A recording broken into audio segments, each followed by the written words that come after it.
Andy, my dude, have you heard of the magical website builder known as Squarespace? Ugh, not another Squarespace ad. I feel like every podcast is sponsored by them. Hey, don't knock it till you try it. Yes, okay, it is overhyped, but actually it lives up to the hype. Squarespace is like a website fairy godmother. With a click of a button, your site transforms into a beautiful masterpiece. A website fairy godmother? That sounds interesting. What makes it so magical? Well, for starters, those slick templates make anyone look like a professional web designer. Pick one, customize the colors and fonts to match your brand, and voila. Plus, the drag-and-drop fluid engine is so easy, your grandma could build a site on Squarespace. Well, she did knit me a lovely scarf last Christmas. Maybe website design is next. Exactly. And when you're ready to sell your Nana's handmade scarves online, Squarespace has built-in e-commerce. Add a store with one click. Get flexible payment options. Then watch those sales roll in. And when she wants to teach others her steezy scarf skills, Squarespace's new courses feature is just the ticket. Nana can set up her curriculum and enrollments and payments in a snap and become the next e-knitting influencer. Oh, wow, you really sold me with the grandma angle. Sign me up for that free trial. Just go to thenextreel.com/Squarespace and transform your site into a beautiful Squarespace masterpiece. Well, thanks, Pete. Even though it's overhyped, Squarespace actually sounds perfect for Nana's site's needs. Appreciate the warning on the ads, though. I'll brace myself next time I listen to a podcast. Anytime. Let me know if you need any help getting that site up and running.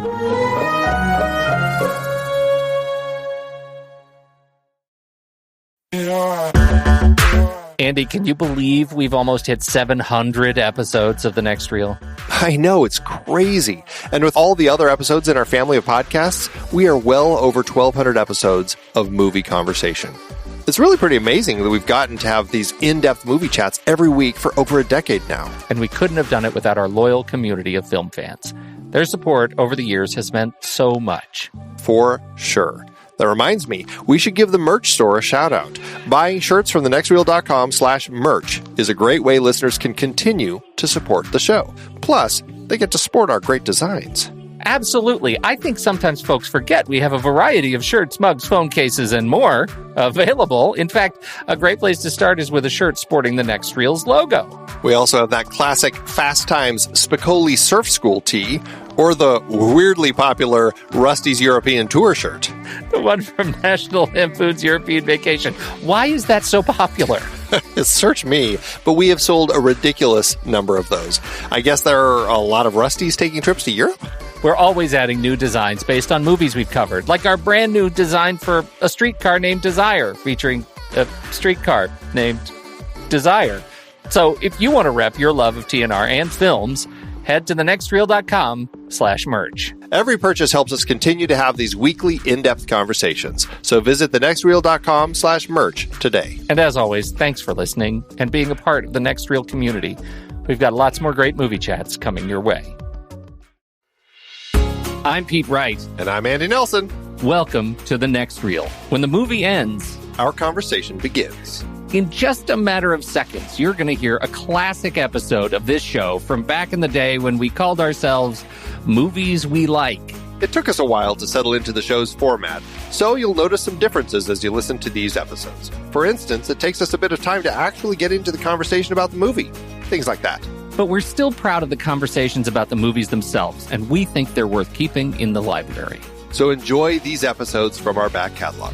And you can become part of our Discord community, learn more about the show, and find out how you can become a supporting member at thenextreel.com.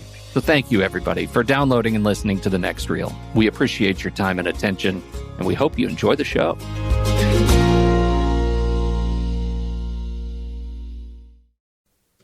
You have lofty ambitions. I do, but I have these are ambitions to mature things around here. Mm-hmm. This ramshackle backwater shed of a podcast. Yeah, we need to get it out of the teenage years. Technically, we're still toddlers. Yeah. I thought it was more like we were cat years. Okay. So, what did you see this week? Anything good? I didn't. I didn't see anything. Nothing? Not a sausage. I did. Do you know what I finally saw? Let me guess. Okay. You finally saw Chevy Chase's masterpiece, Funny Farm. Finally. I was so glad to check that one off my bucket list. My cinematic bucket list. No, you know what I saw? I saw Into the Woods. Oh, I still haven't seen that one and desperately want to. It was delightful. Good. It was really fun. Yes. I mean, really fun. We had a blast. I think, I don't know if it was that, Sondheim was so involved in the production of this film, but I had a blast watching this movie, and I know it's one of those that seems to generate kind of binary responses. Either you love it or you hate it. But I had a wonderful time. I know the music well, and I think one of the things that they did, so well in terms of the music is just maybe it's just the nature of it being a movie, but my goodness, were they accurate with an incredibly complex score. All of the vocalists I think the worst of the bunch, who was still quite good, was Chris Pine. As Cinderella's prince, and he was still fantastic. What a treat to watch. I take it back. There was definitely a worst, and that was Johnny Depp. That's what I've heard. Oh my goodness! But to be fair, yeah, the wolf part I think has always been rather underwritten. Well, and that's why usually it's played by the Cinderella's prince. Right. That's what makes the stage, sure. For the stage, yeah, and so the wolf part, it's a walk on. So, right. What are you going to do? But as long as it's going to be, you're going to put a big name like Johnny Depp in it. Yeah, do something with it. Yeah, and it's just he flagged. They made these choices to flag some of the really most intense parts of the music, and they didn't make him the wolf. I think they were going more for this. It's Johnny Depp, we can't cover his face kind of a thing. And so they ended up going with, he's the dirty old man. The child rapist. And it didn't play. I think part of the reason it didn't play is because the girl is so young compared to how it is usually staged. You end up having a young looking woman. Playing Red Riding Hood, but in this case, she was a young girl, and it ended up kind of not playing very well. Something was definitely off. Jack was a treat. He was definitely a young boy. I can't place his name, but he was really great. And James Corden, the baker, his first sort of lead role. No. Yes. Didn't he already do he was the lead in the one about the Britain's Got Talent guy, the opera singer. Oh no, you're right. I didn't see that one. That's right. Well, I didn't either. I just remember the trailer. I guess he was, but he was really terrific. And I only say that because I swear I heard him interviewed saying that this was his first lead role. But maybe they did things out of order. Maybe it was first internationally reaching big role. Yeah. I don't know. So, but he was really great. The only thing I think I've seen him in was Begin Again. Is that the recent one about the musicians? He's a bit part. Right. Musician. It's with Keira Knightley and Mark Ruffalo. Yeah, I missed that one. It was really lovely. That one was also. It was very, very much a formula, but it was a formula that I found really satisfying. So that's definitely one to see. It's very romantic. Gotcha. I watched it alone on a plane. Oh, that sounds really depressing. What are you going to do? Yeah. Hey, did you get your whole thing straightened out? Your whole movie thing? I mean, because I know we've got people now sending you tweets of good wishes, saying if you want to swap some credits from Amazon Cook. Right. No, I'm sorting it out. I'm going to figure something out. So awesome to have people write to you that in that way, shape, and form. Right, exactly. Hey, we'll swap with you. That's so good. I know. Yeah. Start this chain. This is the whole Amazon international swap. Exactly. We should do something. There's got to be something we can do like that. It's like an Amazon international treasure hunt or something in credits. What else? I know we aren't doing trailers yet, but just before we started recording, and you can know that this will be my trailer next week. Ted 2 dropped. Yeah, I was wondering if you were going to talk about that one tonight. But... I'm not, because I'm already like sunk in on my. I'm really committed to my trailer for tonight. But it looks really funny. It looks really funny. I loved Ted so much. I still haven't seen it. I'm not that excited about it. I'm not that excited about the sequel. I haven't watched the trailer yet. Jesus, well, they're not very excited about you either. Well, good. Do you have any news for the people? You buzzkill, joyless. Well, did you hear about? Maybe it's because we had an intense heat wave here. Did you hear about that? No, I was too concerned with the intense snowmageddon happening on the East Coast. You guys got heat in Arizona? Quelle surprise. I know. Well, it is January, but no. The weatherman at one of our stations was doing the weather, and there was a glitch in his readings on his screen, and the temperatures at different cities around the valley all of a sudden were appearing as like 750 degrees. He's like, "Oh boy, they're toasty down there," and then all of a sudden it was like 1,400 degrees, 2,300 degrees. And he just went right along with it, just flawlessly. Just like, I don't really know if I have the authority, but, I think it's 750 I don't have the authority degrees. to evacuate a city, but if it were up to me, I'd get out. I think steel boils at this temperature. If you're up here, there's nothing left. It's not even worth going and looting there. It was one of the funniest newscasts I'd seen. Just a great treat, but that's awesome. You could just see it. I think I'm going to take the authority. We're now going to broadcast in Kelvin. Right. Exactly. That's fantastic. Well, so you're okay then. Somehow I miraculously survived. So that's good. I get worried about you down there. Maybe it's because I was indoor vacuuming rocks, squishing scorpions. That's what we do down here. Shall we tell the people where we're from? Where are we from?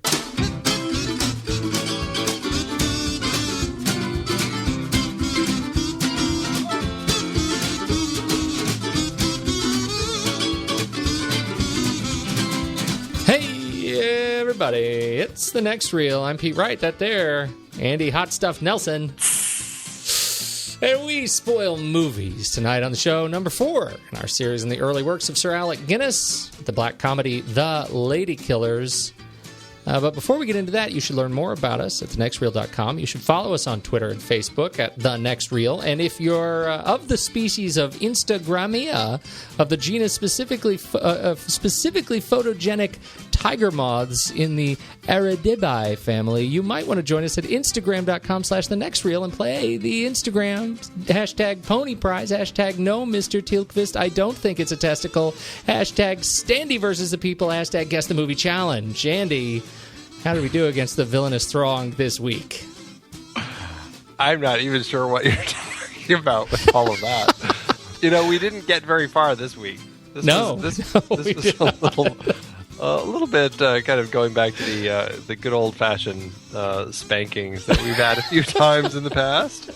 Yes, an Instagram spank. The Instagram spank. Yeah, it was just getting started, 2 images in, when Paz Malti figured it out, nailed it, that it was indeed Monsters Ball, the film from, what year did that come out? It came out in 2001. Mark Forster directed it with Billy Bob Thornton and Halle Berry. And, Paz Malti nailed it pretty quickly. And that was that. That was an easy, low-hanging fruit for Paz Malti. Clearly, Paz Malti nailed it and is entered to win the Pony Prize for the 2015 drawing. Well, hey, don't forget, everybody, if you haven't visited thenextreel.com and clicked on the t-shirt in the sidebar to order your very own, we're cutting them off. So get them now before February hits, and they're all gone.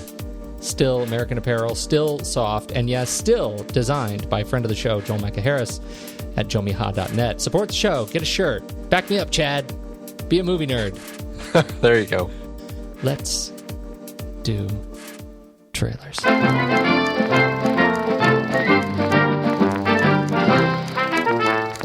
I had a totally different trailer picked out. Wait, what? I told you. Do I know? Yeah. Are you surprising me now? No. I sent it to you. Good. Okay, so this is the one I know. Yeah. I sent you the trailer because I've that already I was forgotten do. both of them. Yeah. Well, thanks.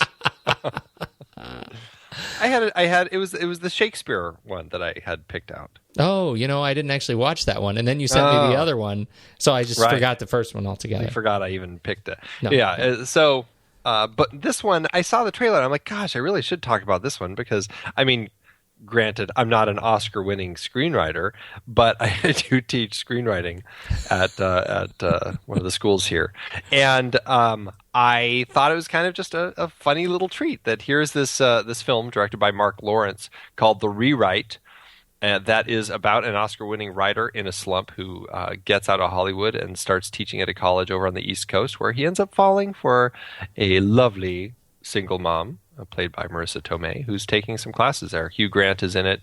Mark Lawrence directed him in 2 Weeks' Notice.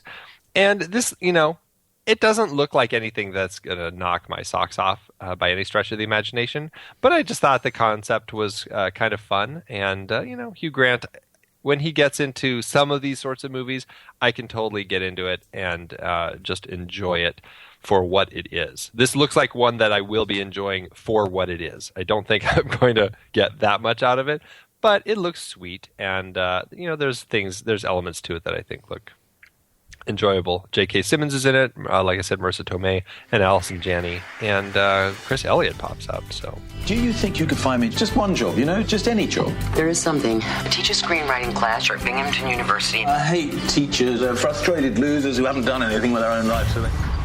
Keith? Where exactly is Binghamton? I do also agree with you, though. I was very charmed by this film. By this trailer. I think it looks really sweet. I love movies about writers. I love all movies about writers. I really do, and I can't help it. It's just the way of things. It's the way I'm wired, and so I will definitely see this film, and I think I will enjoy it. Yeah, what did you say when it comes out? No, it actually opened last year in the UK. And of course. I know they just get everything first now, don't they? Those bums. But it's going to open. It looks like Valentine's Day weekend here, or at least according to IMDb, in New York City. I don't know if it's opening anywhere else. Maybe just New York because they need the love. They need the love. Mm-hmm. That's it. The Rewrite. All right, go see The Rewrite. I'm casting my vote for Tom, Noomi, and Gary in this thriller of Stalinist proportions, Child 44. This is from director Daniel Espinosa.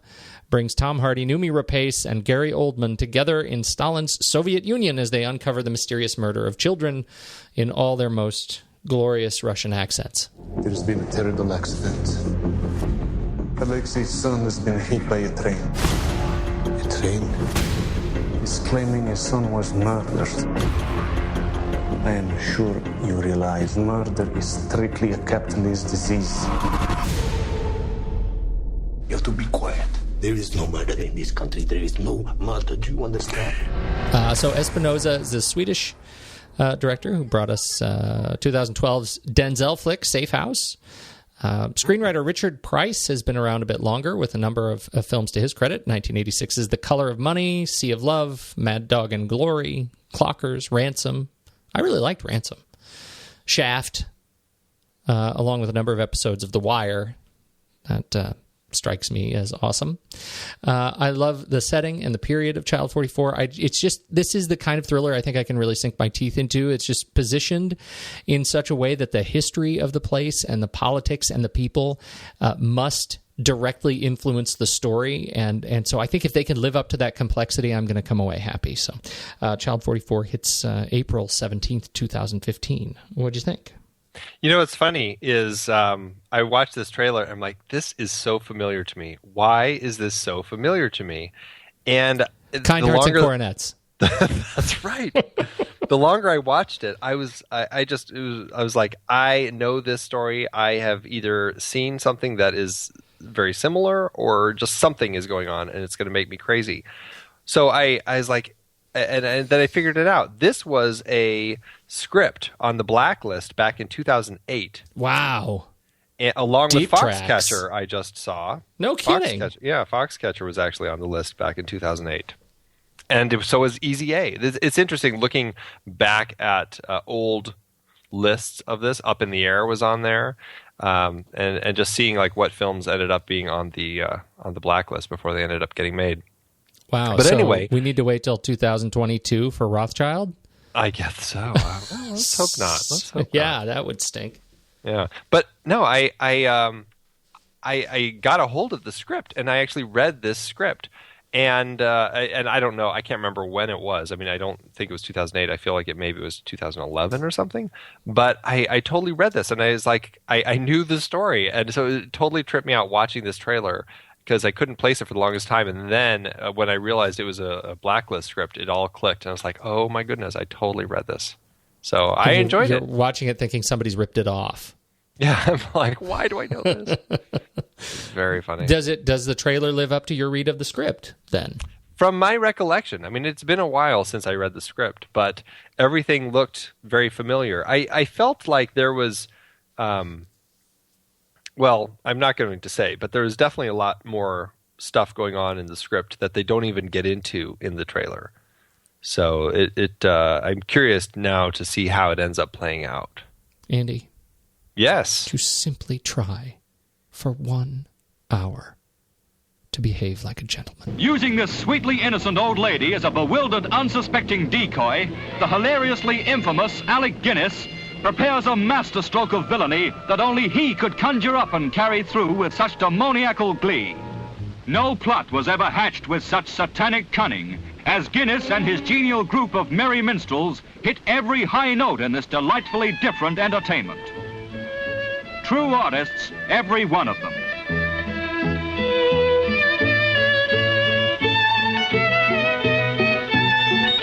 Who'd count the cost of such abandoned banditry? Who wouldn't risk a limb or two to join in such high-spirited highwaymanry? I said nobody was to do it. Who is Mrs. Lopsided, may I ask? Alec Guinness triumphantly outdoes his laughter-loaded leadership of the Lavender Hill Mob as he involves his gruesome gang of ladykillers in the season's most uproarious escapade. 1955, The Ladykillers, directed by Alexander Mackendrick, our dear friend, and written by William Rose. Stars. Some say it's the last great Ealing Studios comedy. Do they say that? Some do. Kind of surprised it made it on that list. Really? Yeah. Interesting. Yeah. I take it you're not a fan. It's not that I'm not a fan.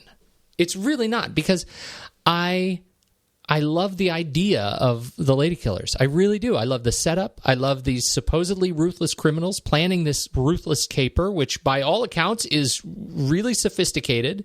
I love that it's spoiled by this little old lady who just finds herself in the way at every turn, mostly out of politeness. The structure of the film is fantastic, building coincidence after coincidence that ends up with each of these 5 criminals killing each other. I love it. And then I have to stop and say, gosh, that wasn't very funny. I didn't laugh. I watched this with my wife, and woe be it for me to say that she's the wet blanket of my movie watching experience. She didn't laugh either. We did not find it funny, and I that really surprised me, because I've seen the film before, and I remember laughing more. I think after the what I find 3 supremely funny films leading up to this one, it just doesn't live up to what we have just watched. Interesting. Well, and I wonder if that's because this one of the films that we've talked about so far felt the one that was a little more designed for just kind of a laugh rather than kind of like some of the past ones had a little more feel of sticking it to the man and all that. And I mean, I have read stuff that later Alexander Mackendrick, who directed this along with the writer Rose, they actually when Mackendrick went back and looked at it, he actually felt that oddly there was this kind of ironic look at post-war England. And you've got this country with these the country was almost represented by Mrs. Wilberforce, and these different characters represented the new wave of people coming in. The impoverished upper class. You've got the foreigners coming in. You've got these young juvenile delinquents. Which is very important that you're right, that these are all distinctly different classes amongst the five. Right. Yeah. The brutalized working class. And they all kind of come together, but Britain ends up winning out. And it wasn't planned that way. It was never meant to kind of say anything at the time. It's only in retrospect did Mackendrick actually see any of that. So knowing that it wasn't planned that way by either him or the writer, maybe it seems like they were just doing it for fun rather than some of the other ones, which might have had a little more, at least attempt at trying to say something more important at the time. Even if it was in the context of a comedy. I don't know. It just felt, it really did feel, just to me, it was just sort of sluggish. It took a long time to kind of get moving. I didn't feel any of that sort of, the intrigue that I would want to feel in a caper film or the humor that I would want to feel in a comedy. And so it was just a lot of parading and skulking. And so I was disappointed in that way, because I really wanted to just make this be a home run in the series. Well, I feel it was a home run in the series. I'd never seen this one before. I'd only seen the Coen brothers remake. I found myself just laughing constantly through it. I loved the characters. I was into it from the beginning, and I had an absolute blast from beginning to end watching this. Wow. So take that. It's taken. Consider it taken. So tell me what was funny. I just everything. I mean, I thought the characters were brilliant. I loved these five criminals. I thought Alec Guinness. I don't know where that came from. I don't know. Alec channeled just this, according to him, this Alastair Sim type of character. I just was marveling by just everything that he did. I thought he created this character that I just couldn't get enough of. I just loved watching everything that the professor did, and likewise with the rest of the gang. I loved Herbert Lom. I loved Peter Sellers. I loved Cecil Parker. They all brought something to the film that I thought just worked so well, and Danny Green too, as the kind of the big thug. They had this great, strange, awkward chemistry of this gang that, by all rights, didn't seem to make sense as a group. But there's something about it that I just loved, and I just absolutely loved little Mrs. Wilberforce. I had so much fun watching her from the beginning, and like the strange moment when she walks out the door and sees the baby carriage, and then the baby starts crying. It was a strange moment that here this little old lady, even the baby doesn't want to be around her because the baby can tell that she's just this annoying old lady.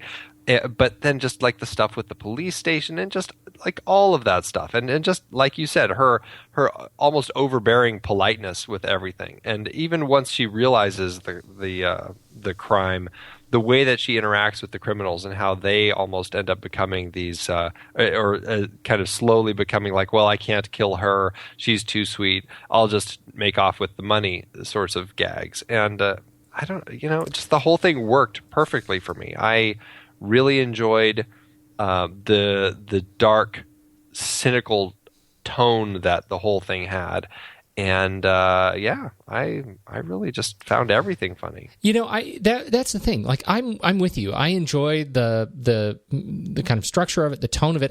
All of everything you're saying about the characters, I really liked. Guinness's Professor Marcus, I think is a wonderful character. Like you can to me, it just reeks of great comedic potential that is untapped from an less than funny script, but the character is there, and I found it wonderful to watch him as Professor Marcus on screen next to Peter Sellers playing a completely straight guy, knowing where Peter Sellers then goes, right? And you know, his as he moves into Inspector Clouseau and all of those great disguises and you know, all the wonderful sort of character and teeth work that Peter Sellers ends up doing in his career, I think is just fantastic. And it was great to see them on screen together. You know, Herbert Lom, I loved Herbert Lom's introduction, you know, and in general, I think the introduction of the characters in the first sort of 5 minutes, as we see, you know, starting with Alec Guinness and his hat, they have this wonderful exchange about the you know, the windows, you know, and the wonderful windows in this house, this strange house at the end of King's Cross. You are most kind, and if I may say so, you have a very curious, charming house. Such pretty windows. Oh, thank you. I'm rather afraid the position. I always think the windows are the eyes of a house. And didn't someone say the eyes are the windows of the soul? I don't really know, but oh, it's such a charming thought. I do hope someone expressed it. Well, au revoir. Good morning, Professor Marcus. Till tomorrow. The setups are all great. I love the fact that they all pretend to be a string quintet that just sits around and listens to the record player. Like, oh, that's really great. It's just played so quickly, and then it's sort of lost. So the caper itself, how do you feel about that? Does it live up to this being kind of a caper film? Yeah, I mean, I thought it was all fine. I thought it was very clever the way that they set this whole thing up to essentially, because they knew they wouldn't be able to rob this this truck and hop onto the train and make off with it, they actually take it to the train station and make it look like a package that's just arrived and have Mrs. Wilberforce go to pick it up. And I thought that was very fun, and it worked really well. And, you know, the best part of that whole thing, because of her interfering ways, that whole exchange that she has in the street with the cart, the guy with the cart and his horse and all of that. But how, and you know, that was one moment where I didn't quite buy into it, because I mean, I don't know, that always bothers me. It was like, you know, the horse is eating his apples. Don't get on him. It's not his fault that he's, you know, trying to get rid of the horse because, you know, somebody else's horse is eating his produce. But you know, that's just me. But I loved the fact that she ends up going to the police station and they drive by and they see their trunk full of all this money that they've just stolen sitting right in front of the police station, and they can't do anything about it. And then one of them is Cecil Parker's back at the house trying to figure out what happened, and then she ends up getting dropped off by the police with this luggage. And I just thought, I thought the whole robbery and the fact that the police end up bringing it to their house for them, I thought that was just a brilliant little bit. I agree. That was a nice twist. You know, as he said, I hope none of you are suggesting that we steal it as they drive by as it's sitting in front of the police station. There are definitely some cute moments in there. The chasing of the parrot, the parrots in general. You know, there are some nice little turns of phrase as she says, you know, as she's talking about how she lost her parrots, but, you know, did she have 4 husbands? No, I didn't have 4 husbands. I had 4 parrots. Now I only have 3, and then one of them gets away because he won't take his medicine. And then there's this whole little slapstick bit as they try to chase down the parrot. This gang of thugs, which, you know, how they plan to steal money when they can't catch a parrot is pretty funny. But it does make for a nice setup too, which I thought this was actually thoughtful structure, that we get the complete tour of, you know, the rooftops of the house and the, you know, all of the windows and sort of escapes of the house by them chasing the parrot, all 5 of them chasing the parrot and falling down again, which later is used, you know, as they start offing one another. And I really liked that. It felt like nice familiar territory. It was nice to bring that set back around. So that worked for me, a little bit of parallelism. Yeah, I mean, it's a good way to kind of set up the landscape so that we're going to see how it all kind of comes together later. I did enjoy that quite a bit too. All right, so other highlights for you. I feel like I'm not going to bring a whole lot to this conversation because it really hit me as such a meh film. That's so strange. I really am surprised by that because, I mean, this, I think, is one of my favorites of the bunch that we've watched so far. Really? Yeah. I had an absolute blast watching it. Perhaps it's because it is such a black comedy. I mean, we're rooting for these criminals through the course of it, and these are much darker criminals than the Lavender Hill Mob, which is really just very pleasant fellows who are just happen to decide that, hey, let's do this because we want to do something. We want to just have a little more money. These guys are a little more malicious, and obviously, based on the title, theoretically at least willing to kind of kill this little old lady in order to get away with the loot. But tell me, how are they more malicious? Like, what gives you a sense that they are these more grim characters? Well, in Lavender Hill Mob, they would never have killed anybody. No, they would never have. That's what I mean. These guys these guys go to that extreme. I mean, they are the criminals that the Lavender Hill Mob recruits. Actual criminals. Those guys in Lavender Hill Mob are wannabe criminals who are just they figure out this plan, but they actually need real criminals to come help them actually pull it off. But where do we see them? Like, where do we actually learn that? Because through the whole film, I keep thinking, well, they could just as well be players. Like, I don't feel like I'm ever given any evidence that they are actually bad guys. Well, it's the nature of them. We don't get backstories from them. But they come across as criminals. I mean, somehow the professor recruits this gang and has them all together. But Herbert Lom has the knife. He kind of presents himself as more the criminal type. He has kind of a shadier look. He's very suspicious of people. He's the one who really comes across as one who knows how to pull these sorts of things off and plan these capers and be a part of capers. Maybe not plan them, but be a part of them, make them work in order to make a buck. And Peter Sellers... Although, I gotta say, the only time we ever see him get a chance to prove it, he fails. Right? It's to kill the old lady, but he hates old ladies. He won't kill old ladies. So they've removed our opportunity to actually see the evidence of him being a really bad guy. And I think that's why I can't. So go on, Peter Sellers. No, but I mean, I see your point, but I don't agree with you because it's that we have that sense of him of the backstory of him, and we've got a sense of this is a guy. He comes across as a darker guy. He's got the knife. He's the only one who really has like the knife and just feels more threatening. And you're right, we don't see them doing anything, but that's part of the joke of the film. That's the comedy of it, that none of these guys are actually able to off this old lady. Peter Sellers feels like the newbie. He feels like that young punk who's trying to get into kind of this darker world of things. And Danny Green feels just kind of like the thug that you bring along because you need some muscle. Yes. And Cecil Parker, honestly, of all of them, he's the one who does feel a little bit more like a Lavender Hill Mob element added in here. He doesn't feel like he's quite as up to speed on these sorts of heists. But it's a heist. They each have their intended role. One is the driver. One is the one who does the drop. They all have their little element that they do. And that's what. When you're recruiting people for a crime like this, that's what you do. And, I bought into the whole gang. I went along with it. I bought into the comedy setup of it. And I saw the darker element of all the characters, I guess.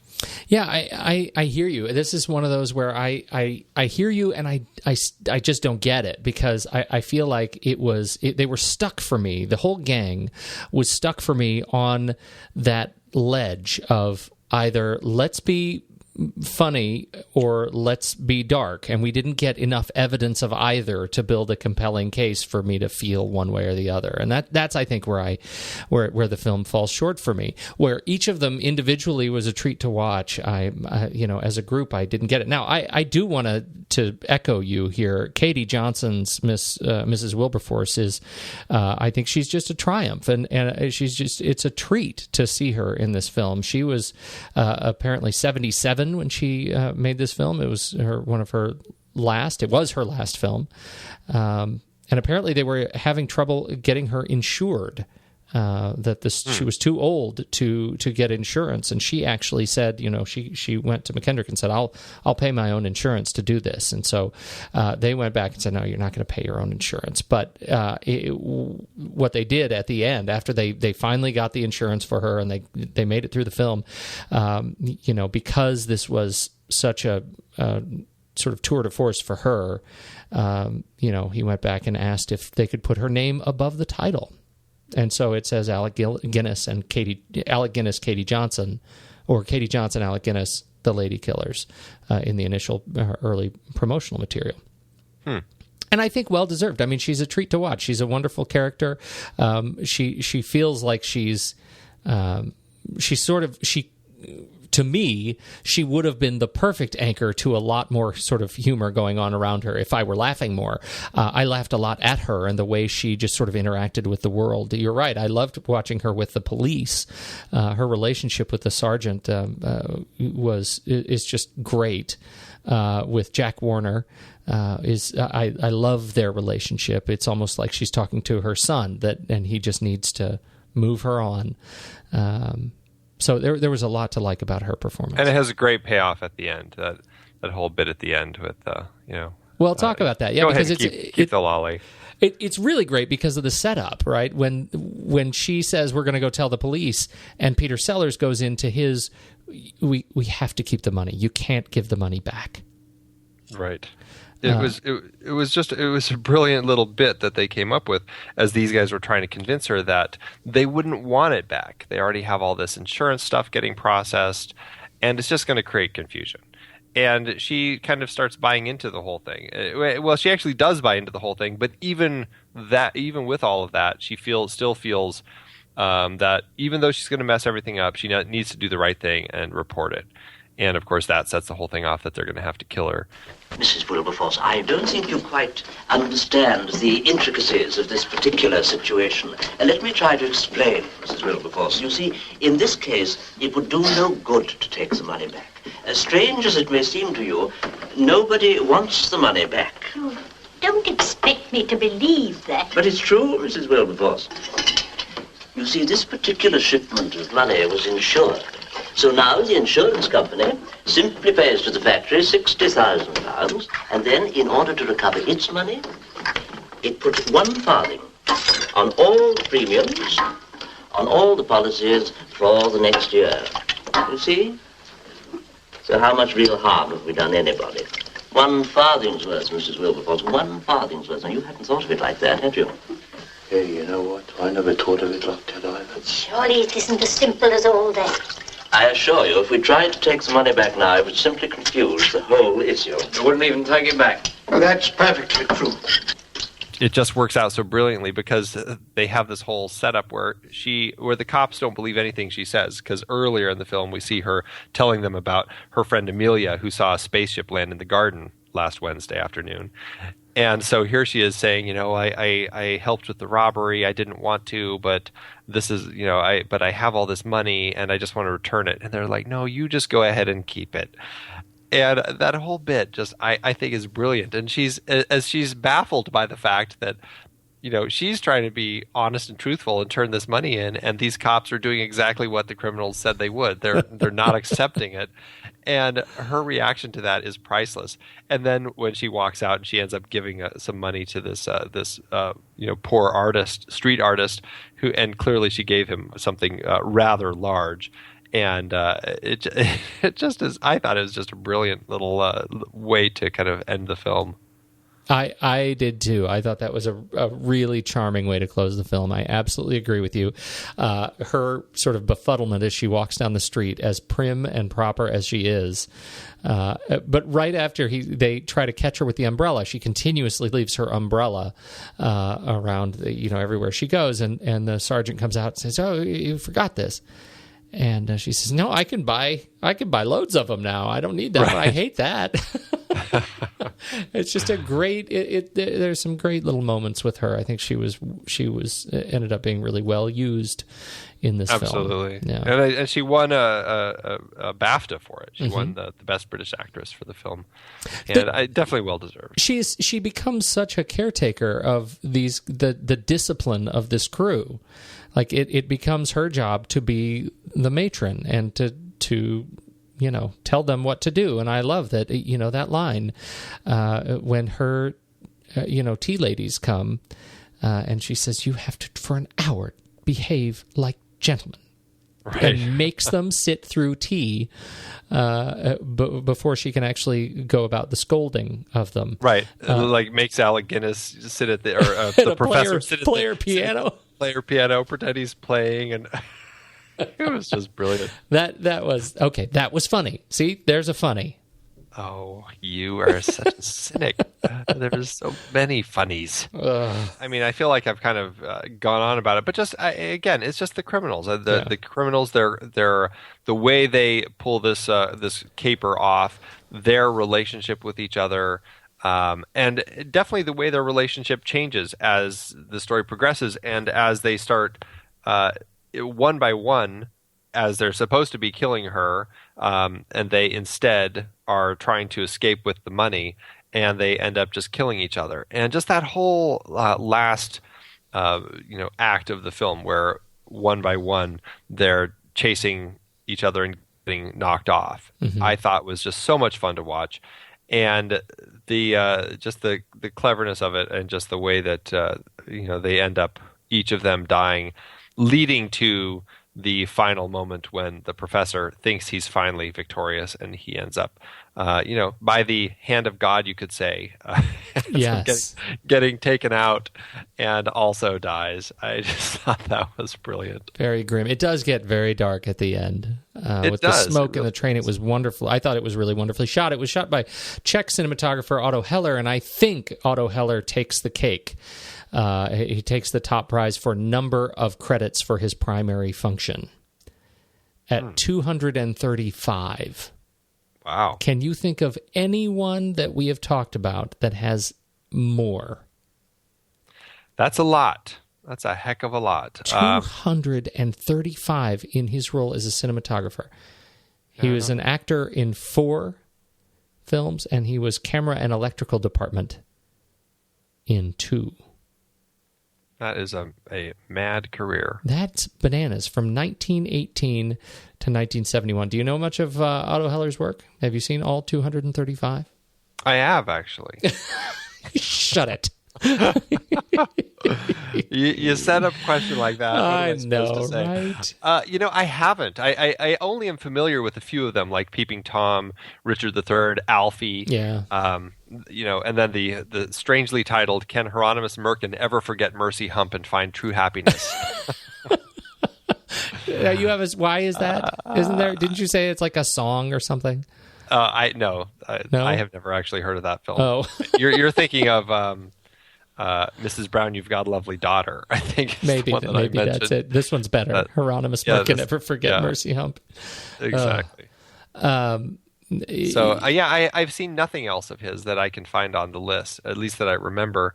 But yeah, he's, for somebody who's done so much, I feel kind of bad that I've seen so little. That's all right. The next 4.5 years, we're going to be doing Otto Heller films. The first third of his career. I'm with you. I think the only one I can think of. God, have I seen The Naked Runner? It was a Sinatra film. I can't remember if I've actually seen it. It looks really, really familiar. But Alfie definitely. The Ipcris File. Michael Caine. I have seen Peeping Tom, actually. It's been so long that I don't think I've seen Peeping Tom. I'd have to go back and watch it again to just really look at the cinematography to kind of take a look at it from that aspect. And that's sort of the sense I get of the Ladykillers. Like, the Ladykillers is really pretty. It's beautifully staged. It very much feels like a stage film. Well, it's also got that fantastically just slightly off-looking Technicolor. Yes. Yeah. Which I really enjoy. It is, and it was a surprise when it came on in color after the last 3 movies that we watched. Right, yeah. It was just slightly skewed. Everything about the film was just slightly skewed. Even her house, which I thought was wonderfully captured. And I think it's a challenge to capture intentionally broken things, like the house. Like everything's at an off angle, but in order to capture it so that it really looks like it's at an off angle, that takes kind of a gift.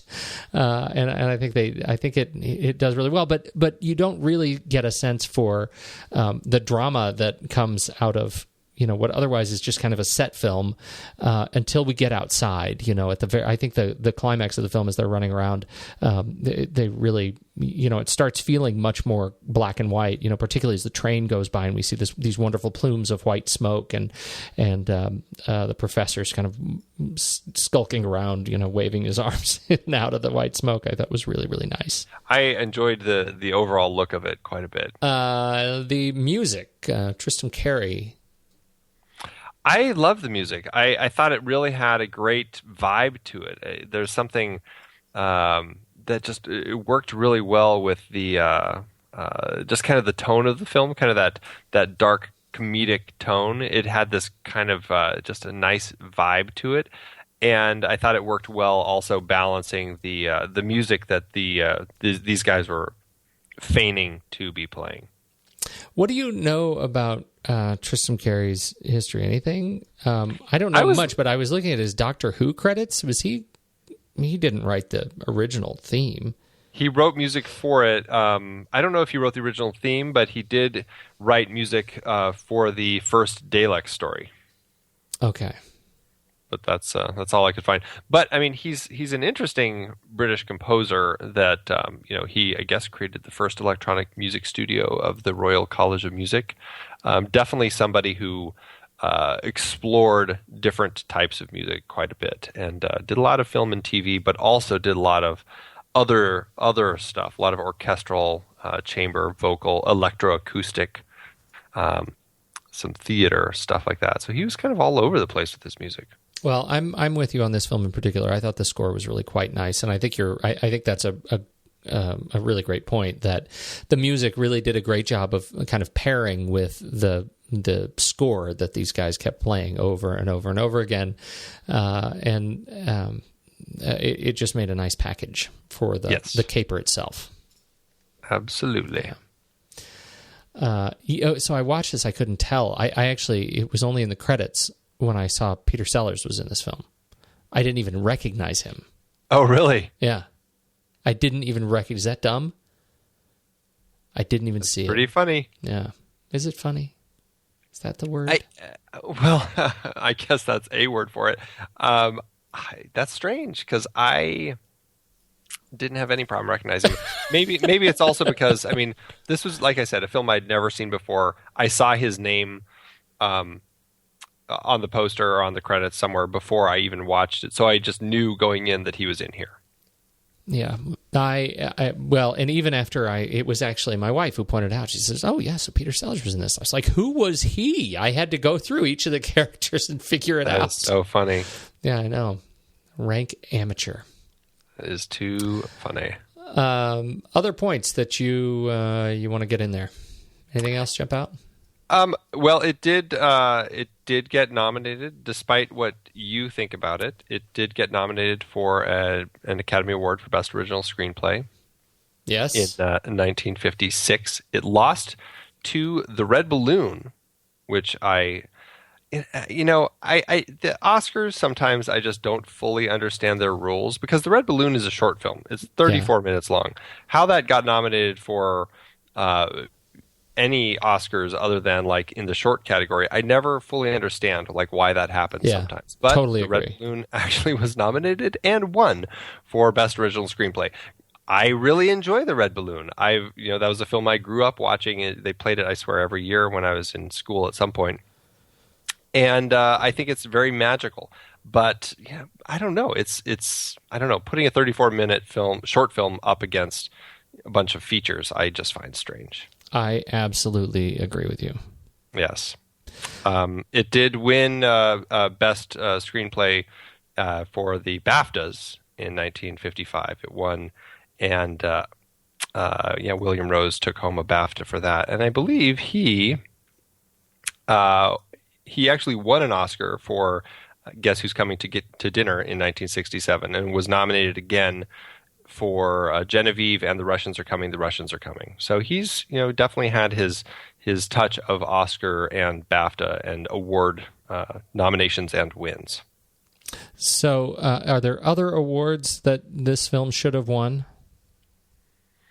I don't know if there's anything else that I would say that it should have won. I mean, other than I personally just found Alec Guinness and this strange character just absolutely riveting, and especially after watching him play such a variety of characters that we've seen over the last few films of his, whether it's all 8 of the characters he played in Kind Hearts and Coronets, or either of the characters that he played in Lavender Hill Mob or Man in the White Suit. This is just such a change, and to see him taking on such an interesting character. I mean, there's reason that he was such kind of, as I saw in one movie poster, called the Titan of comedy at the time. I mean, he really was somebody who just had a knack for creating indelible characters and doing unique things. That I really enjoyed him in this role, and I can see why in the Coen version, why they chose to have Tom Hanks really kind of do something very similar. Some people say it didn't work. I actually enjoyed Tom Hanks quite a bit in that. I thought it was really fun to see him doing something so different than what he had done in the past, despite whatever other problems the film may have had in its adaptation.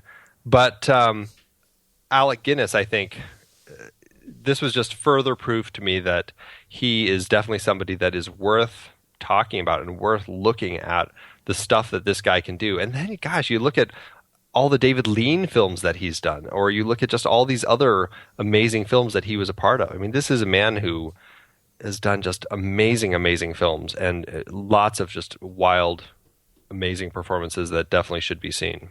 I absolutely agree. I think that he's just like, he's putty on screen. I mean, he is just, every time I see him, he's somebody so dramatically different. There is no, I think that's, you see Liam Neeson, Tom Cruise, like the big actors we have right now, like you see them and they are them on screen. And I don't think there is,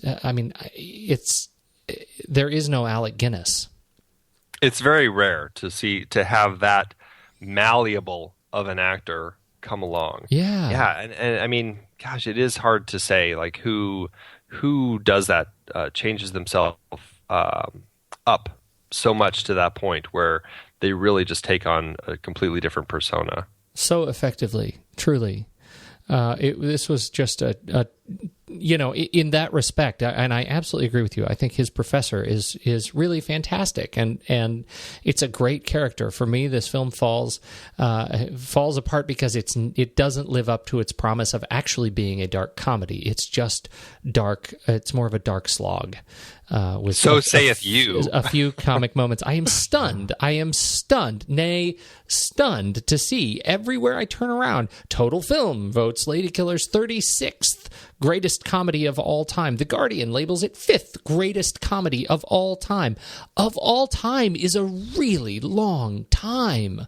Maybe you were constipated when you watched this.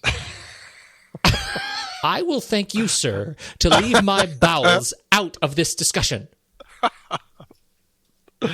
Oh, well, I think it's worthy of all of those. I had a great time watching it. 5th greatest comedy of all time?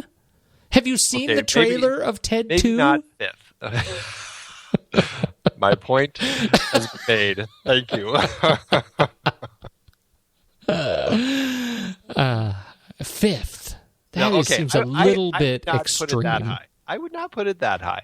But that being said, I do think this was just a great comedy. And I would recommend people watch it and enjoy the black comedy of it and just enjoy the Britishness of the wonderful Mrs. Wilberforce and these 5 fantastic criminals, because I think it's a great romp, and it's a very dark and fun crime film. I would say all of those things that you just said are the reasons to watch this, except for leave out anything about fun, comedy, or funny.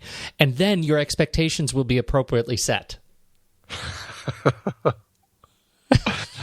Wow. So you're really selling it. I'm trying to make it so that people don't, because I think I sold it unfairly to my wife. I said, it's a comedy. And she said, no, it's not funny. And so that's fine. I get dark comedies. I get this one. This one didn't live up to that. But I do agree with you that it's worth seeing. This is a film that is worth seeing. It's better than Rush.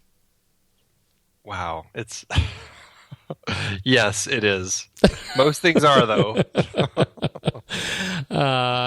Did you like any of these Ealing films? Did you find any information on money?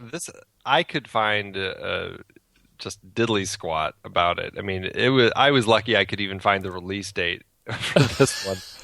It's really strange how little information is actually out there for this stuff, which is really sad. I mean, I'm very curious. I mean, these were very popular films. I would love to get a sense of how they actually did, but it's just not out there. So, alas. I think it's time we rank it. Well, let's do it. Head over to Flickchart, everybody. Flickchart.com/thenextreel. And you can take a look at our list of very favorite movies. Movies by era, by decade, by genre. And see if your favorite movies stack up to our favorite movies. And join us, friend us, like us, whatever it is you need to do. We want to see your movies too. Here we go. The Ladykillers. This is going to be hard. I have a feeling that it's going to be a lot of coin flips on this one. Thanks. The Ladykillers or Oh Brother, Where Art Thou? Oh Brother, Where Art Thou? I would say Oh Brother, Where Art Thou? Oh, good. Okay. Well, we're off to a rollicking good start. It's not in the top 5 comedies, but I still really enjoyed Ladykillers. The Ladykillers or The Sandlot? I would do The Ladykillers. Do you know what? You would too. I would too. Do you see, Andy, there is common ground between us. It shocks me, though. Based on your words, I was expecting this way at the bottom. The Ladykillers or Pale Rider? Pale Rider. I would do the Ladykillers. How much would you do the Ladykillers? I would absolutely do them. I would absolutely do Pale Rider. All right, let's do it. It's throwdown time. Are you ready? I'm ready. 1, 2, 3, scissors. Rock. Dang it, every stinking time. We need a new game. That's right. Vegas Vacation was a terrible movie, but I loved the fact that they go to this casino where they are gambling, playing rock, paper, scissors. That sequence made the whole thing, the whole painful experience worthwhile. Oh. All right. The Ladykillers or When Harry Met Sally? When Harry Met Sally, I will say. I would also say When Harry Met Sally. All right. The Ladykillers or The Maltese Falcon? You're going to say The Ladykillers. I'm going to say The Maltese Falcon. I'm going to say The Maltese Falcon. Andy? These are great movies. The Ladykillers or Driving Miss Daisy? Driving Miss Daisy. I would say I would probably go with The Ladykillers. Well, that's kind of a probably on your part. It is a probably. I'll give you that. I'll go with Driving Miss Daisy. See, I'm given a little bit. I wish we weren't in such violent agreement all the time. Why I oughta. The Ladykillers or 500 Days of Summer? 500 Days of Summer. Yeah. The Ladykillers or Field of Dreams? You know which one I'm going to go with. Hell. Field of Dreams. There you go. All right, look at that. 106 out of 169. And only 1 RPS.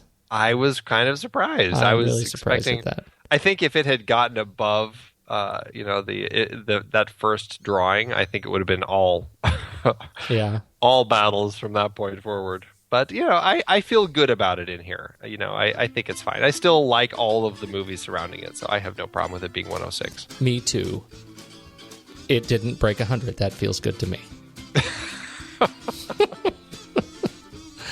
Where do we go next week, Andrew? We are stepping away from this little early stretch of Alec Guinness in the Ealing Studios films. We're going to go a few years, and we're going to check him out in Murder by Death. I really like this movie. I worry that I like it in sort of guilty pleasure category. I hope I don't, because I played just the opening credits of it, and I was just like, I was so tickled. I'm excited to see this. I've never seen it before, so Neil Simon wrote it. You know, it seems like there's a lot of good things going for it. It was better than Clue. Let's definitely say that. Clue is one of my favorite guilty pleasures. It is mine too. It was absolutely mine. I can't believe it. We're going to pick the same movie this year, aren't we? Totally are. All right. So this is a big 21-year jump in Alec Guinness's career, and I think we ended up doing this because I think you really just wanted to throw it in there, but as opposed to just doing all early Alec Guinness, we wanted to throw one that was a little bit later, because this is right before Star Wars. I mean, Star Wars came out in 1977. This was 1976. Yes, and it's a very, very different role for him than Obi-Wan Kenobi. Oh, dear. Well, I can't wait. Looking forward to it. Yep, me neither. Until then, Andrew, I got to go to bed. I've got a lady to kill.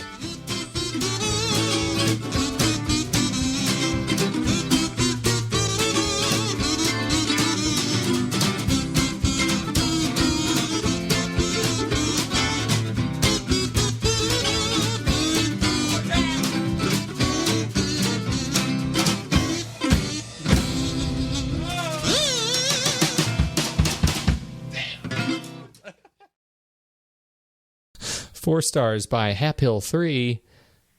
Good. Wow. That's it. I love the time that people spend building these reviews. I mean, I bet that person really dwelt on finding the right word. You know, the mark of a great editor is somebody who knows when to stop taking things out. Do you know what? I want you to stop listening right now and rewind just a little bit and just listen to that again, because I guarantee you there's wisdom in there. What's yours? Mine is it's a 1 star by a customer who says, absolutely terrible film. This movie is not in the least bit funny. They clearly were watching over my shoulder. I found it excruciatingly tedious and boring to watch. It ranks as one of the worst films I have ever seen. If you're a fan of the Pink Panther series, don't bother with this piece of trash. So clearly this person, and then some fun comments after this. The one was what was the one that referred to the Pink Panther? And what does the Pink Panther have to do with this movie, except for the coincidental fact that Peter Sellers and Herbert Lom are actors in the movie as well as the Pink Panthers? It's very funny. Clearly, awesome. It was somebody who just was enjoying the Pink Panther movies, and hey, these two guys happen to be in this movie too. I'll watch it. Oh, yeah, this is not related. Where's the jewel heist? Where's the Pink Panther cartoon at the beginning?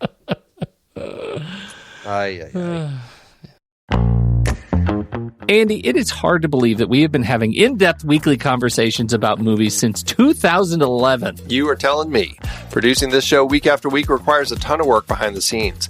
If you'd like to help support our efforts, one easy way is by using our originals page when shopping for books and movies that we've covered. Just visit thenextreel.com/originals. Your purchases made through our links give us a small commission at no extra cost to you and allow us to keep having these great discussions. I love The Next Reel Season 4. Do you know why? I don't. Why? Because we got to talk about my favorite movie, Terry Gilliam's Brazil. That's not even an adaptation.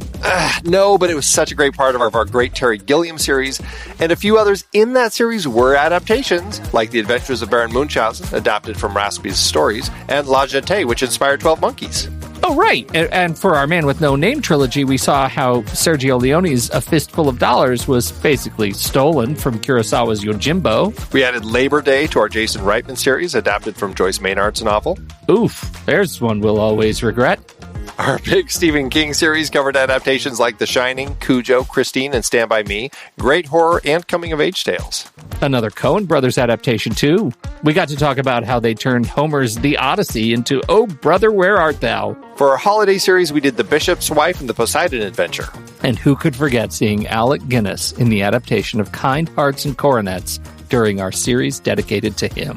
We really need to do more of his films. Truly. We had our first film noir series with classics like Double Indemnity, Detour, and Out of the Past. And our black and white cinematography of James Wong Howe series with The Thin Man, Sweet Smell of Success, Seconds, and King's Row. So many adaptations. Oh, you're not kidding. Dive deeper into these originals and more at thenextreel.com/originals. Every book you buy helps support our show. Get the full list at thenextreel.com/originals and start reading today.